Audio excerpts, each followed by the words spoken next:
Últimos días y que ha envuelto la discusión política con los efectos que tiene tanto en la centro derecha el fallecimiento de Sebastián Piñera, como también las evaluaciones que se hacen en la centro izquierda y esta autocrítica que incluso hizo el propio presidente de la República. Temas para conversar con Paulina Bodanovich, presidenta del Partido Socialista, quien ya ahora sí tenemos en línea. ¿Qué tal, Paulina? Muy buenos días. Hola, Ramón, muy buenos días. Me tomo de lo último que estábamos conversando, porque aquí en lo más importante estábamos desarrollando un poco los encuentros, las tensiones al interior de la coalición de gobierno, pero también los efectos que está teniendo en la derecha. Me tomo de lo último para luego ir a lo primero, Paulina. ¿Usted encuentra que a propósito de lo que es la figuración del famoso legado, que quién va a ser la posta en la derecha y todas esas discusiones, este encuentro que se está proyectando en la derecha, hay un aprovechamiento político de la muerte del presidente Piñera por parte de la derecha? Yo creo que ellos, frente al fallecimiento de su máximo líder, evidentemente quedan en una situación de tener que hacer un trabajo político importante, de unidad de la fuerza propia, de buscar un liderazgo o apoyar un liderazgo que lo pueda suceder. Ayer leía, por ejemplo, que María Chadwick decía que Andrés Chadwick era quien debía continuar este legado del presidente Piñera. Otros dirán que es Evelyn Matei. Finalmente hay una disputa hoy día al interior de la derecha fuerte, que la había antes del fallecimiento del presidente, pero evidentemente que ahora se acrecienta porque hay que llenar un espacio de un liderazgo importante. Pero no diría yo que eso constituye un aprovechamiento político, sino más bien lo que puede constituir un aprovechamiento político es esta situación de estar pidiendo que se retrotraigan las cosas, como la posición constitucional, que además jurídicamente no es posible, no existe esa vía en nuestro ordenamiento jurídico, o pedir que el gobierno retire querella en circunstancias que el gobierno jamás ha sido querellante. Me parece que eso es extralimitar un poco las posiciones, y yo quisiera que mantuviéramos este espíritu de reconocer lo bueno y criticar lo malo con un sentido propositivo en el futuro, más que embarcarnos en disputas de lado y lado. En ese sentido, ya que toma el tema de la petición que ha hecho la derecha de todo este tema de las querellas, usted era querellante en una de estas causas, ¿no? Interpuso una querella en contra del presidente Piñera, pero eso era por tráfico de influencia y cohecho, ¿no es verdad? Esa, yo me adherí a una querella, efectivamente, y bueno, cuando asumí como senadora, obviamente renuncié a aquello, porque no se puede ejercer profesionalmente. Ya, pero en el contexto más allá de lo que tuvo que hacer, ¿cree que si no tuviese ese impedimento, el mensaje cómo le llegaría? En el sentido de decir, bajen las querellas que estaban, aunque más allá de la situación, obviamente al fallecer queda sobreseído, pero estoy hablando en un contexto de responder a una petición.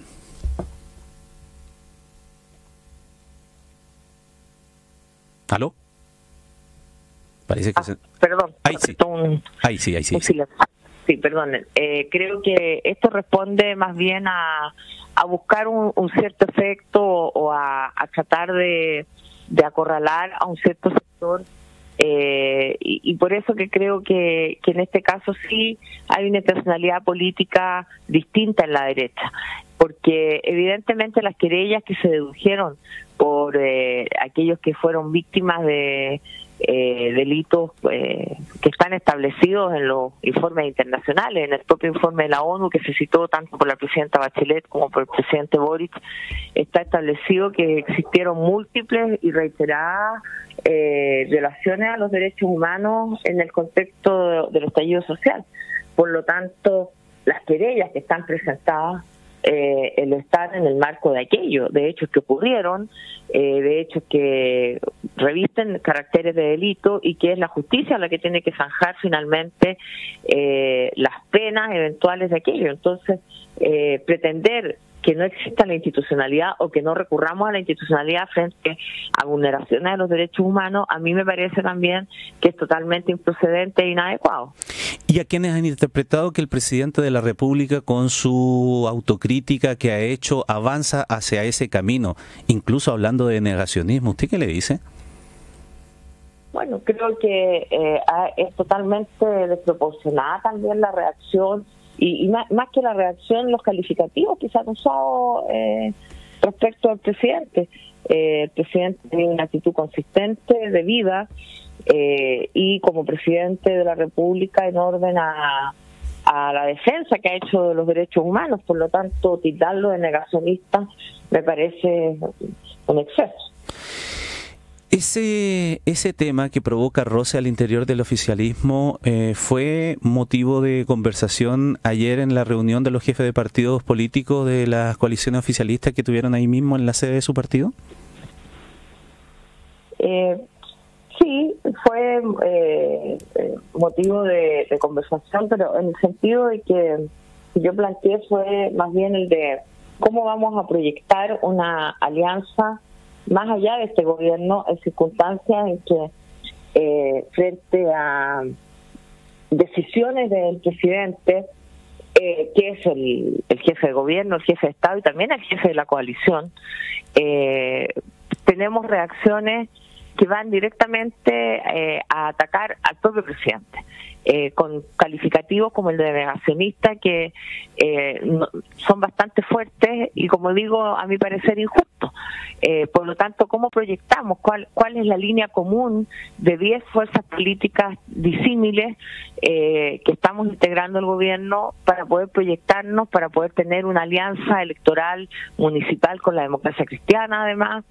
En definitiva, mi planteamiento fue político, de proyección, más que de una crítica puntual, sino más bien tomando lo que ha sido una cierta constante en el último tiempo de algunos parlamentarios del Partido Comunista, tanto respecto de las pensiones de gracia, respecto de la situación Alcocena y ahora respecto del discurso, en orden a cómo vamos a tener una línea de acción política común, tanto para enfrentar las elecciones municipales como para trascender a este gobierno.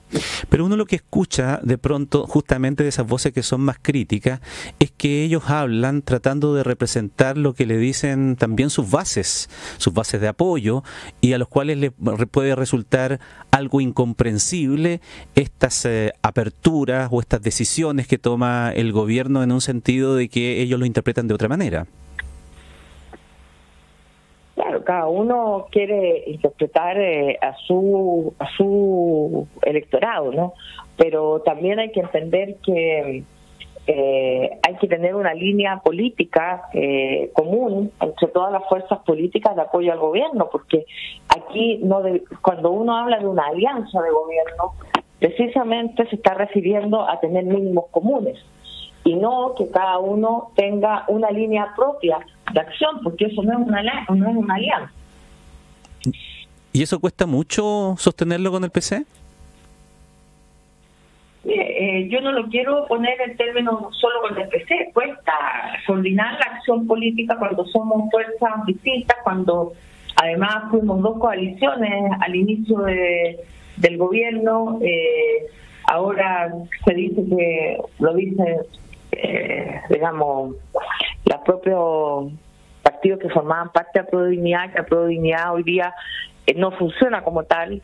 Por lo tanto, estamos en un proceso de reformulación interna y que es importante asumir esto con una perspectiva de futuro para ver finalmente cuáles son los mínimos que nosotros todos podemos adherir, de manera tal que eso sea el hilo conductor, que sea el programa municipal, que sea en el futuro un programa de gobierno.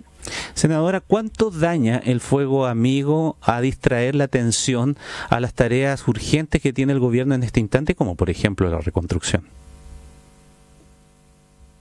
Bueno, ese es uno de los temas. Ayer en el comité político nosotros estuvimos todo el comité político analizando la situación de la quinta región, de las viviendas, de cómo se va a poder reconstruir en forma rápida y eficiente aquello, y realmente de estos otros temas hablamos muy poco, porque lo que nos tiene preocupados hoy día y ocupado es precisamente la reconstrucción. Hablamos mucho de seguridad, de la reunión del COSENA, que son los temas finalmente que nos deben convocar y para los cuales la ciudadanía también tiene puesta la confianza en el gobierno y en los parlamentarios del gobierno. Ya, pero a nivel público lo que se ve es justamente mucha atención en esas otras diferencias y por lo tanto eso también tiene una caja de resonancia mucho mayor cuando se trata de esa disputa y esos dimes y diretes. Y no solamente es culpa de la reproducción que hay en los medios, evidentemente que hay ahí unas diferencias que son bastante significativas. Sí, pero mira, por eso hago el punto de que nosotros realmente, tanto en la reunión de presidentes como en la reunión con el gobierno, estuvimos preocupados realmente de las cosas que son relevantes, importantes, y mi comentario sobre la continuidad o los puntos comunes tiene que ver con una preocupación que más bien dice relación con cómo nos vamos a preocupar de ofrecer una buena lista municipal, que no es solamente poner nombres y dirimir los conflictos que pueda haber eventualmente en distintas comunas, sino cuál es nuestra propuesta al país como progresismo. Por lo tanto, también tenía que ver con darle un contenido político a esto y hacer una discusión política fructífera. No era una crítica por la crítica, sino más bien cómo vamos a proyectar esto en una lista donde podamos confluir todos, pero con un hilo conductor. Es interesante lo que está sucediendo a esta altura porque pese a que ya en el andar del gobierno las cosas tienen otra dinámica, a esta altura cada vez que surge un problema de interpretación o de actitud que toma o de decisión que toma el presidente Boric, quien aparece como saliendo a defender y a explicar y a darle contexto a lo del presidente es el Partido Socialista, básicamente. Aparece como muy leal a todo lo que hace la acción del gobierno y del presidente y no lo que vendría siendo su coalición de origen, de donde salió la candidatura de Gabriel Boric. ¿Es sintomático eso? Llama la atención, ¿o no? Mire, no sé si es así y tampoco. Lo que yo creo es que nosotros como partido tenemos experiencia de haber sido gobierno o partido de gobierno por muchos años, y también tenemos la mala experiencia de haber sido un partido muy duro con quien fue nuestro presidente Salvador Allende. Por lo tanto, esa autocrítica que se hizo muy prontamente después de ocurrido el golpe en un documento de marzo del 74 de Carlos Lorca, finalmente también es algo donde nosotros sentimos la responsabilidad de ser un partido de gobierno y sabemos también lo difícil que es poder conducir el país en circunstancias que no tenemos mayorías parlamentarias, de que tenemos una oposición muy dura y que tenemos necesidades acuciantes para la ciudadanía que queremos que puedan ser resueltas durante este gobierno. Por lo tanto, nuestra responsabilidad es con aquello.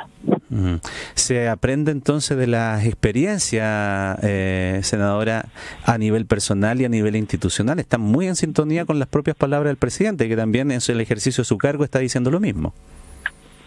Bueno, creo que eso nos distingue a los seres humanos, poder aprender de los errores y de las experiencias y finalmente actuar con la responsabilidad que corresponde en un momento muy complejo para nuestro país, no solo por lo que ha ocurrido en estos días, que es terrible la situación de los compatriotas de la quinta región, sino porque estamos viviendo un mundo convulso y en particular en nuestro país con una crisis de seguridad grave que tenemos que hacerle frente entre todos. Si no tenemos unidad para enfrentar esta crisis, la verdad es que el panorama no se avisora positivo, de manera tal que nuestro principal foco va a estar puesto en esto, porque a partir de construir soluciones en materia de seguridad podemos debatir y construir soluciones en todos los otros derechos sociales, que es también una de las preocupaciones importantes que tenemos como Partido Socialista. Senadora, ¿cómo se hace y se ejecuta en lo práctico y también desde el punto de vista con clave